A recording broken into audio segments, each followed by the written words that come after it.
The stars above the Andarian cluster shimmered like scattered diamonds, but Princess Lyra of House Valoran barely noticed their beauty anymore. She had grown up beneath those endless skies, trained from childhood to become a ruler, a diplomat, and a symbol of strength for her people. Every movement she made was watched. Every word she spoke was measured. Yet despite her power and grace, one question followed her wherever she went. Why did no one dare to stand beside her? Lyra walked slowly through the great hall of the royal citadel. Tall crystal pillars reflected soft blue light, and banners representing allied worlds hung from the high ceiling. The palace was alive with preparations for the upcoming Galactic Assembly, a gathering where leaders from dozens of civilizations would meet to discuss trade, defense, and peace agreements. Servants bowed as she passed. Guards stood straight, their armor shining under the lights. Everything looked perfect, but perfection felt lonely. Her advisor, Lord Kalen, walked a step behind her. He was older, wise, and loyal, though sometimes overly cautious. "The assembly will be large this cycle," he said gently. "Many noble houses have confirmed their attendance." He hesitated before adding, "Some may come with personal intentions." She knew what he meant. For years, political alliances had pushed potential suitors toward her. Princes, warriors, scholars. Many had approached her throne, none stayed. Some feared her intelligence. Some feared her authority. Others simply wanted power, and she refused to be used as a prize. "I am tired of performances," she said quietly. "I want honesty." Kalen gave a small bow, but said nothing more. Far away from the palace, a human transport ship entered orbit around the capital world. Among the passengers was Elias Rowan, a human maintenance engineer assigned to help repair outdated systems on the diplomatic station connected to the royal citadel. Elias watched the planet through the window as the ship descended. He had traveled across many systems, fixing broken engines and damaged hulls. He had seen war zones and peaceful colonies, rich worlds and struggling settlements. Compared to those places, Andarian looked almost unreal. Vast oceans reflecting golden sunlight, floating cities drifting through the atmosphere, and shining towers reaching toward space. He stretched his shoulders and grabbed his small bag. Unlike most visitors, Elias had no political purpose. He was simply here to work. After arriving, he quickly noticed how different the Andarian people were from humans. They moved with natural elegance, their voices calm and melodic. Even ordinary citizens carried themselves like nobles. While heading toward his assigned station, Elias overheard two workers talking quietly. "They say the princess will make another announcement during the assembly," one whispered. "About marriage again?" the other asked. "Yes, but no one will answer." "They never do." Elias felt curious but didn't ask questions. Royal politics were far above his pay grade. Days passed quickly as he repaired systems and learned the layout of the station. He treated everyone with respect, earning friendly greetings from workers and guards. Humans were still rare visitors here, and many watched him with interest. The day of the Galactic Assembly arrived with grand ceremony. Delegations from many worlds gathered in the largest hall of the Citadel. Lights glowed softly, music filled the air, and translators whispered in dozens of languages. Elias attended only because his supervisor requested technical staff presence in case of emergencies. He stood near the back, observing quietly. When Princess Lyra entered, the room grew silent. She wore silver ceremonial armor that reflected the light like moonlight on water. Her expression was calm but distant, as if she carried a weight no one else could see. Speeches began, trade agreements, peace talks, diplomatic statements. Elias listened with mild interest, impressed by how composed she remained despite the intense attention. Finally, Lyra stepped forward, alone. Her voice carried across the hall. "For cycles, I have served my people with strength and duty," she said. Yet one question continues to follow me. "Yet one question continues to follow me? Is there truly no one bold enough to wed me?" The words shocked many attendees. Some shifted uncomfortably. Others avoided eye contact. Silence stretched across the hall like a physical thing. Elias watched carefully. He noticed something others missed: the slight tension in her shoulders, the hidden vulnerability behind her strong posture. This was not just a political statement, it was personal. Minutes passed, but no one stepped forward. Noble heirs stared at the floor. Warriors remained still. Ambassadors pretended to study their tablets. Lyra's expression remained calm, but disappointment flickered in her eyes. Elias felt a strange pull inside him. He did not fully understand why, but he recognized the feeling of standing alone while surrounded by people. Before he could overthink, he took a step forward. Gasps echoed around him. A human? A maintenance engineer? Many stared as if he had broken an unspoken rule. Elias stopped at a respectful distance and bowed slightly. "I do not know if I am worthy," he said simply, "but I am not afraid to try." Lyra studied him carefully. She expected arrogance, ambition, or fear disguised as courage. Instead, she saw honesty. "Do you understand what you are offering?" she asked. Yes, he answered. "You asked for someone bold enough, not someone perfect." Some nobles laughed quietly, but others watched with growing curiosity. After a long moment, Lyra nodded. "Then we will follow tradition." A trial period, one cycle together, observed by the council. Shock spread through the room again. As guards escorted Elias away for formal evaluation, he felt both nervous and strangely calm. He had no idea what he had just started.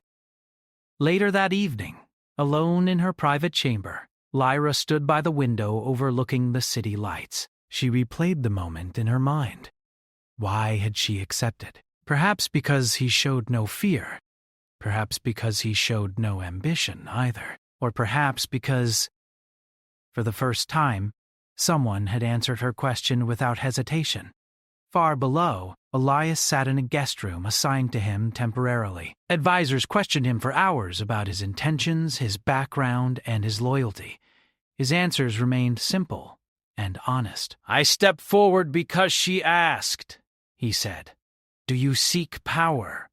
one advisor demanded. "No." "Fame?" "No." "Then why?" "Then why?" "Then why?" Outside the room, rumors spread quickly through the citadel. A human had dared to propose to the princess. Some found it amusing. Others found it dangerous. But deep down, many felt curiosity. The trial period would begin at sunrise, and neither Lyra nor Elias knew how much their lives, and perhaps the entire galaxy, were about to change. Princess Lyra woke before sunrise, not because she needed to, but because sleep did not come easily anymore. The palace was quiet at that hour. The floating lamps in the corridor glowed faintly like distant stars, and the air smelled clean, almost like rain. She stood by the mirror and studied her face. She looked calm, as she always did. That calm was her armor. If she allowed the world to see doubt, it would grow teeth and bite her. Today the trial began. A human man would walk beside her as a potential partner. The galaxy would watch. Her council would watch even closer. Lyra took a slow breath, then left her chamber. Across the citadel, Elias Rowan sat on the edge of his guest bed and stared at the folded ceremonial clothing someone had placed for him during the night. It was elegant, silver-gray fabric with subtle lines that shimmered in the light. It felt expensive, and he felt out of place. He ran a hand through his hair and let out a quiet sigh. "What did I do?" he muttered to himself.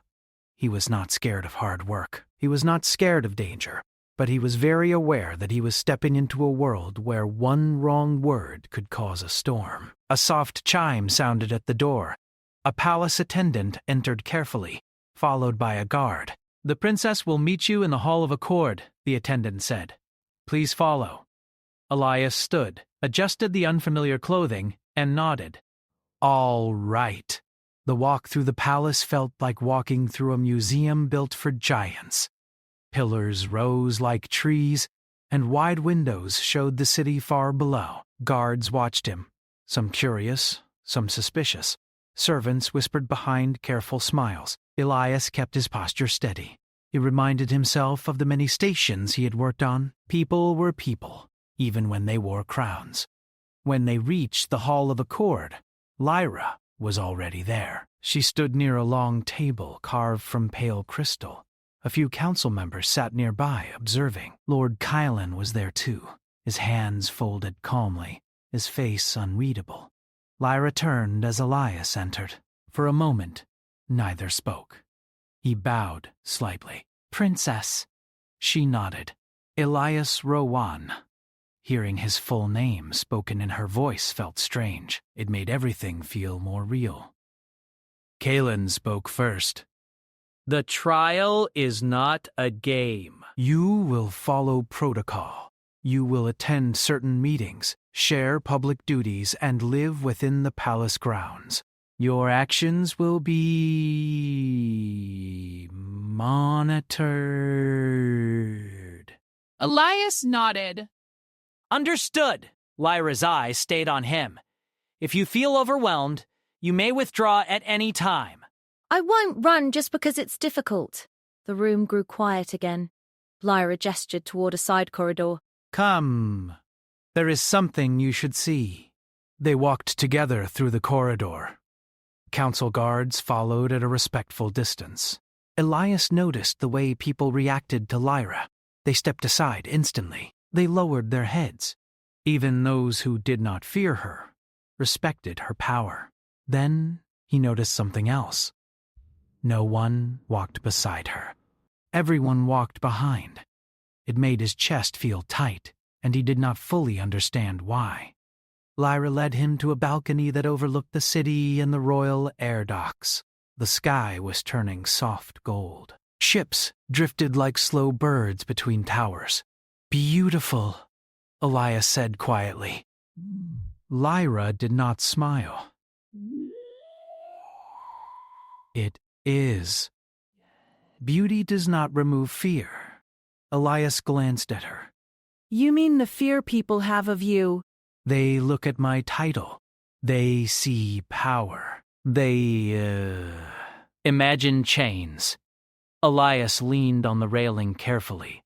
"I saw a person asking a question." Lyra looked away, as if embarrassed by her own honesty. Before she could respond, an alert tone sounded from a bracelet on Kalen's wrist. A message appeared in the air. His expression tightened.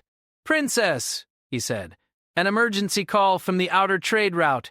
There is a breakdown in the diplomatic station's shield grid." "If it fails, a solar flare may damage the station." "How soon?" "Less than an hour." Elias straightened. "That's my station's grid." Kalen looked at him sharply. "You are not authorized to access royal systems." Elias stayed calm. "If we don't fix it, there won't be a station to protect." "Let me at least assess the failure point." Lyra studied him, then nodded once. "He will assist." Kylan hesitated but obeyed. "As you command." They moved quickly. A transport platform carried them through an enclosed corridor toward the station link bridge. Elias felt the familiar rush of purpose. This was what he understood. Machines. Systems, problems with solutions. When they reached the control center, technicians were already panicking. Screens flashed warnings in Endarian script. Alarms pulsed softly. Elias stepped in and raised his voice, firm but not harsh. "Show me the shield grid map." One technician blinked. You are human." "Yes," Elias said. "Now, show me." Lyra watched him with quiet interest. She had seen commanders lead armies, but she had rarely seen someone take control without pride or aggression. Elias did not demand respect. He simply focused on the problem. The grid map appeared. Elias scanned it quickly. "Here," he said, pointing to a weak section. That node is failing. If we reroute power from the secondary relay and lower output in the non-critical zones for 6 minutes, we can stabilize it. Technicians hesitated, frightened to change anything without permission. Lyra stepped forward. Do it! They followed the command. Elias guided them through each step, using simple words and clear actions. The alarms faded slowly. The shield output steadied. The flashing warnings turned into stable green symbols. A sigh of relief spread through the room. Kalen stared at the grid, then at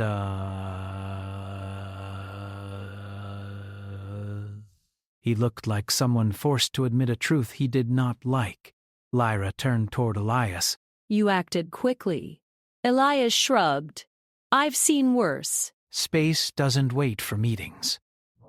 A few technicians laughed quietly, surprised by their own reaction. After the crisis passed, they returned to the palace. News of the incident traveled faster than they did. By the time they arrived, whispers followed them like wind. Some said the human had saved the station. Others said he had interfered in royal systems without permission. The next public duty of the day was a formal luncheon with visiting ambassadors. Lyra sat at the center, perfect posture, controlled expression. Elias sat to her right, as protocol demanded. Many eyes watched him. Ambassador Vesh of the Naran Dominion leaned forward with a polite smile that did not reach his eyes. Princess Lyra, your companion is quite unusual. Lyra's voice remained smooth. He is here by my choice. Vess's smile sharpened. Humans are known for bravery. They are also known for impulsive choices. But inside he felt annoyed.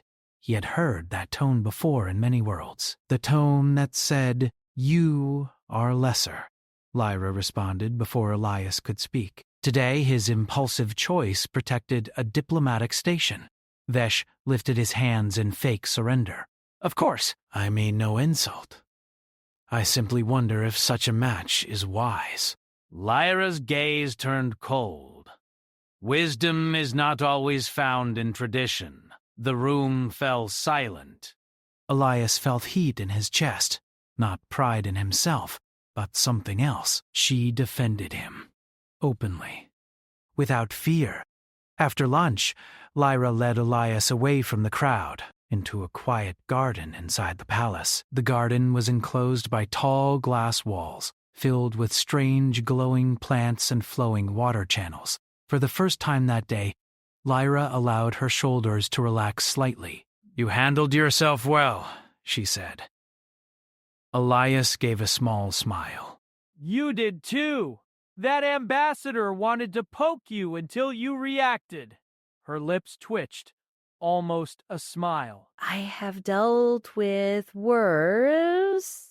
They walked beside the water channel. The sound of flowing water filled the silence. Elias hesitated, then spoke. You don't have to defend me every time.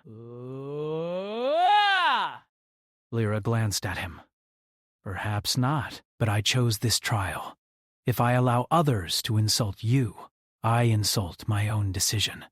Elias nodded slowly. That makes sense. Lyra stopped near a tall plant with wide leaves. Why did you really step forward? He looked at the water, then at the distant palace walls. I told the advisor. You looked lonely. That is not a reason to propose marriage, she said softly. Maybe not, Elias admitted. But it was a reason to speak. Sometimes the world moves because one person chooses to stop being silent. Lyra studied him for a long moment. You speak like a philosopher. Elias let out a small laugh. No. I speak like someone who's been in places where silence gets people hurt. Lyra's eyes softened. You have seen war. Not as a soldier, Elias said. But I've repaired ships that came back from battles. I've seen the faces of people who survived. I've learned that courage doesn't always come from strength. Sometimes it comes from refusing to give up. Lyra looked away again, as if the words struck something deep. That evening, the council summoned them to a private chamber. Kalen stood with 2 other advisors. Their faces were serious. "There are concerns," Kalen said. "Your actions at the station were helpful, Elias Rowan. However, your presence creates political instability." Elias kept calm. "Because I'm human." One advisor frowned. "Because you are unknown. Because your motives cannot be verified. His motives are already clearer than many nobles who approach me." Kalen held up a hand gently. "Princess, the trial must continue, but it will now include additional tests, public appearances, cultural evaluations, loyalty checks." Elias nodded. Fine. Lyra turned toward him after they left the chamber. You do not have to endure this. Elias looked at her, serious. I said I wouldn't run because it's difficult. Lyra's eyes searched his face, as if trying to find hidden fear. And yes, he was afraid. Not of her, not of the council. He was afraid of failing someone who had finally dared to hope. That night, a storm rolled over the city. Thunder rumbled softly, and rain tapped against the palace glass. Lyra stood alone in her chamber again, watching the storm. She remembered the silence in the assembly hall, the way the nobles had looked away, the way her own voice had sounded when she asked that question. And she remembered Elias stepping forward, not as a hero, not as a conqueror, just as a man who chose not to leave her standing alone in another part of the palace. Elias sat on his bed and stared at the rain. He thought about the way people judged him before he even spoke. He thought about the council's tests. Then he thought about Lyra's face, the small cracks in her calm mask. He whispered to himself, "All right, one cycle. I can do this." But neither of them knew that the next test would not come from the council. It would come from someone who wanted the trial to end permanently. And as the storm grew heavier, hidden eyes watched the palace, waiting for the right moment to strike at the bond forming between a lonely princess and the human who dared to stand beside her. The storm that had covered the capital during the night left the air fresh and cool by morning. But inside the royal citadel, a quiet tension lingered. Princess Lyra sensed it even before her attendants spoke about it. Guards stood more alert than usual. Servants whispered less. The atmosphere felt heavier, like the calm before something unknown. Elias noticed it too. He had learned to recognize changes in environments quickly during years of travel. The palace corridors felt tighter somehow, as if invisible pressure surrounded them. They walked together toward a scheduled cultural evaluation, one of the council's new tests. Lyra moved with her usual grace, but Elias could tell she was thinking deeply. "You didn't sleep much," he said gently. Lyra glanced at him, slightly surprised by the observation. "I rarely do during important cycles." "That sounds exhausting." "It is necessary." He understood responsibility in his own way, though on a much smaller scale. As they entered the evaluation chamber, several council members waited. A long, curved table held holographic displays showing historical moments, traditions, and laws of the Andarian people. The test required Elias to demonstrate understanding and respect for their culture. Questions began calmly. "What does partnership mean among humans?" one counselor asked. Elias thought for a moment before answering. "It means walking together even when the road changes. It's not about being perfect. It's about choosing to stay." Lyra listened quietly, watching how he spoke without trying to impress anyone. Another counselor asked, "Do humans fear powerful partners?" Elias smiled slightly. "Some do, some don't. Humans are different from each other. Fear isn't always weakness. Sometimes it just means something matters." The counselors exchanged looks, unsure whether to challenge or accept his answer. The session continued for hours. Elias remained patient, even when questions felt personal or uncomfortable. Lyra noticed that he never became defensive. Instead, he responded honestly, which slowly changed the tone of the room. After the evaluation, they stepped into a quiet hallway. "Whew. You did well," Lyra said. Elias shrugged. "They're just people trying to protect their world."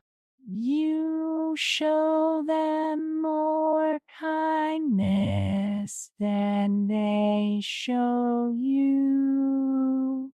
"Maybe they need it more," he replied simply. Before she could respond, alarms suddenly echoed through the citadel. Sharp, clear tones that meant danger. Guards moved instantly, surrounding Lyra and Elias. "What is happening?" Lyra demanded. A security officer spoke quickly. "Unauthorized drone detected inside outer defense perimeter. Possible assassination attempt." Lyra's expression hardened. Location: approaching the east ceremonial wing. Elias felt adrenaline surge through him. He followed as guards rushed them toward a safer corridor, but halfway there he noticed something unusual on a nearby wall display, a small blinking signal moving faster than expected. "That's not random," he said quietly. Lyra turned toward him. Explain. It's targeting movement patterns, he said. It's tracking you. The guard commander hesitated. "How would you know?" Elias pointed. "I've seen targeting software like that on pirate drones. It predicts routes."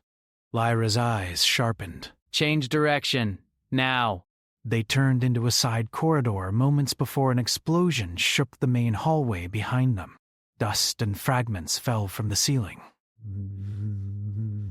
The guards reacted instantly, forming a protective shield. Elias's heart raced, but he forced himself to stay focused. "Where is the control system for palace drones?" he asked. The commander frowned. "Restricted." "If that thing predicts movement," Elias said urgently, "we need to confuse it. Shut down non-essential signals or flood the system with false paths." "Grant him access." The commander hesitated only a second before nodding. They reached a control room where technicians worked frantically. Screens showed a small attack drone moving through corridors, evading defenses. Elias stepped forward. "Show me its signal pattern." He studied it, mind racing. The drone adjusted constantly, anticipating defense routes. "Smart," he murmured. Lyra watched him, trusting, but tense. Elias quickly entered commands. "Create 20 ghost signals moving in different directions. Make them look like the princess's biometric signature." Technicians followed his instructions. Suddenly, the drone's path began to change rapidly, confused by multiple targets. "Now isolate it," Elias said. "Lock blast doors behind." The drone slowed, trapped between closing barriers. Security forces destroyed it seconds later. Silence filled the control room. The threat was gone. Lyra turned toward Elias. "You saved more than just me." He shook his head. You made the call, I just helped. News of the attack spread quickly across the city. Rumors grew wild. Some blamed political rivals, others suggested internal betrayal. Suspicion touched everyone. Later that day, a council emergency meeting was called. Kalen spoke with visible concern. "This attack proves that your trial creates instability. Someone wants to disrupt it." One counselor looked directly at Elias. Or someone wants to accelerate it. The implication hung in the air. Lyra's voice became cold. "Are you suggesting he arranged an attempt on my life?" "I suggest caution," the counselor replied carefully. Elias remained silent. He had expected mistrust. Lyra stood. "The attack targeted my movement patterns. Elias helped stop it." "That is evidence, not suspicion." Kalen raised a calming hand. "We will investigate thoroughly. Until then, security measures will increase." After the meeting, Lyra and Elias walked slowly through a quieter part of the palace. You should be angry, she said. Elias looked surprised. Why? They questioned your loyalty. He smiled slightly. People fear what they don't understand. I'm used to that. I am not. He met her gaze gently. That's because people usually fear disappointing you, not protecting themselves. They continued walking until they reached the same garden where they had spoken earlier. The rain had left droplets on the leaves, reflecting soft light. Lyra sat on a stone bench, something she rarely did during public hours. I have always believed strength means standing alone, she said quietly. Elias sat beside her, leaving respectful space. Maybe strength also means letting someone stand with you. She looked at him, searching his face. Why are you not afraid of me? She asked. Elias thought for a long moment. Because I see who you are when you think no one is watching. And who is that? Someone tired of being treated like a symbol instead of a person. No one had ever said that so directly. Days passed after the attack, filled with investigations and increased security drills. Despite the danger, something between Lyra and Elias began to change. Their conversations became easier. Their silences became comfortable. During a public appearance in the lower city, citizens gathered to see them together. Children approached first, curious about the human who dared to stand beside their princess. Elias knelt to speak with them at eye level, making them laugh with simple jokes. Lyra watched with quiet amazement. He treated everyone equally, not because he ignored status, but because he valued people more than titles. That night, Lyra returned to her chamber feeling different. The loneliness that had once felt endless now had cracks of warmth breaking through. Meanwhile, hidden in the shadows of another world, someone watched news of the failed assassination with frustration. The human interferes too much, a voice said coldly. Then remove him, another replied. Back at the palace, Elias looked out at the stars from his room, unaware of the new danger forming. He thought about the princess's question from the assembly. Is there truly no one bold enough to wed me? He had stepped forward without thinking too deeply. Now he understood the weight of that choice. And despite the danger, despite the suspicion, he felt something stronger growing inside him, a determination not just to survive the trial, but to prove that courage could come from the most unexpected places. Because sometimes the bravest step was not fighting an enemy. Sometimes it was choosing to stay when leaving would be easier. The days following the attack changed the atmosphere of the royal citadel completely. Security increased everywhere. Patrol drones hovered silently in corridors, and guards monitored every entrance with careful eyes. The palace remained beautiful and calm on the outside, but beneath that calm was a quiet awareness that danger still existed. Princess Lyra continued her duties without hesitation. She attended meetings, listened to ambassadors, and maintained her composed expression. Yet inside, she thought constantly about the attack and about the human who had stood beside her during it. Elias Rowan also felt the shift. Technicians greeted him with more respect now, but some nobles still watched him with doubt. He understood their suspicion. From their perspective, he was an outsider who suddenly appeared and changed the balance of their world. One evening, Lyra requested his presence on a private balcony overlooking the city. The sky glowed orange as the sun lowered behind distant towers. Airships moved slowly, like floating lights. "You wish to see me?" Elias asked. "Yes," she replied softly. She stood near the edge, hands resting lightly on the railing. For a moment, she said nothing. "The council has nearly completed the investigation," she said finally. "They believe the attack came from a rival faction that fears political change." That makes sense. They also believe, she continued, that your presence gives me new influence. Elias smiled slightly. I'm just a mechanic. "You are more than that." He met her gaze, but stayed quiet. She took a slow breath. "When you stepped forward during the assembly, I expected regret quickly. I thought you would see the pressure and walk away." I told you! I don't run just because something is difficult. You. She studied him carefully. Humans say things like that often? Others don't. Humans are complicated. For the first time, she laughed softly. The sound surprised both of them. But their quiet moment ended when a security alert sounded again, though less urgent this time. A guard approached and bowed. Princess, the council requests your presence immediately. They followed the guard to the main chamber. Inside, council members stood in a semicircle. Kalen stepped forward. The investigation confirms that an external faction attempted to eliminate you during the trial, he said. They feared that your alliance with a human would change power structures across multiple systems. And their current status?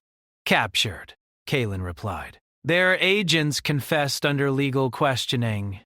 One counselor spoke carefully. Princess, we must now decide the future of the trial. Continue. There are two options, the counselor said. End the trial for safety reasons, or formally approve the union, strengthening alliances and sending a clear message that intimidation will not succeed. Then, toward Elias. He felt the weight of their attention, but he did not look away. Lyra turned slightly toward him. What do you think? Elias hesitated before answering. I think proud recipes are all possible. Whatever decision you make should be yours, not made because of fear or because of me. The honesty in his voice filled the room. Lyra felt warmth in her chest again. He never tried to control her decisions. He only supported her strength. She stepped forward. I began this trial because I was tired of silence, she said. I asked if anyone was bold enough to stand beside me. Many powerful individuals chose silence. One human chose courage. Her voice grew stronger. He has faced suspicion, danger, and pressure without abandoning his honesty. Ending the trial now would mean allowing fear to decide our future. The council listened closely. I choose to continue, she said firmly. Not because he saved me. Not because he is human.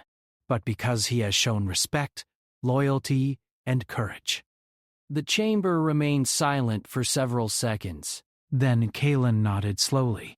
The council supports your decision?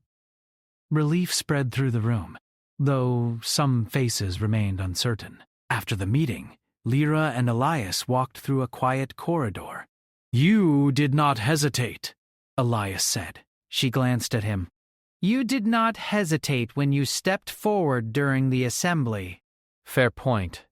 Days passed as preparations began for the final ceremony marking the end of the trial cycle.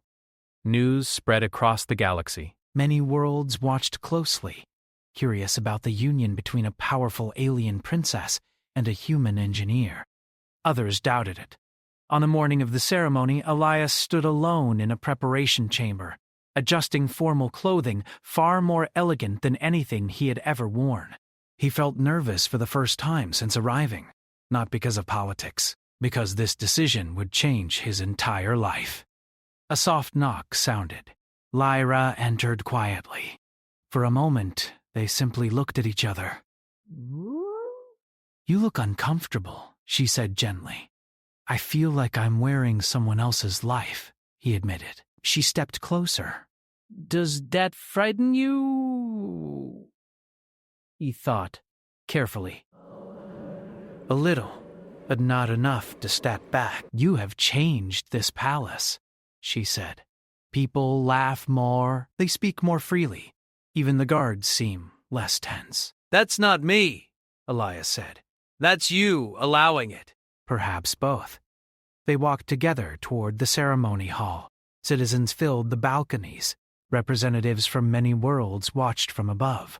Light reflected across the crystal floor, creating a soft glow. As they entered, silence spread slowly through the crowd. Lyra stood tall, confident, no longer carrying the quiet loneliness she once hid behind strength. Elias walked beside her, not ahead, not behind. Beside. Kalen spoke first, announcing the completion of the trial period. The question before us is simple, he said. Does this union represent strength, trust, and shared purpose? When I asked if anyone was bold enough to wed me, I believed I was searching for courage, she said. Now I understand that courage is not loud or proud. Sometimes it is quiet. Sometimes it is a simple step forward when others remain still. She turned toward Elias. You did not try to change me. You did not treat me as a prize or a symbol. You walked beside me as an equal. Elias felt emotion rise in his chest. He answered simply, You never needed changing. Soft murmurs spread through the hall. Kalen raised his hand. Do you both choose this path freely? Yes, Lyra said without hesitation. Yes, Elias replied. The council declared the union approved. Applause rose slowly, then grew stronger. Some faces showed surprise, others admiration.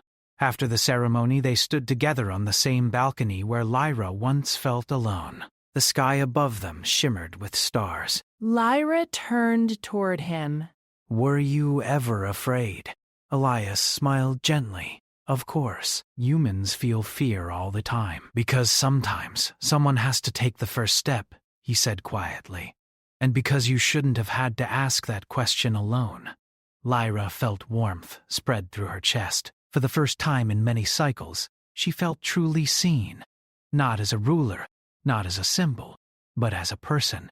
And across the galaxy, their story began to spread. A story about a lonely princess who asked a question, and a human who answered. Not with power, not with ambition, but with the simple courage to step forward when everyone else remained silent.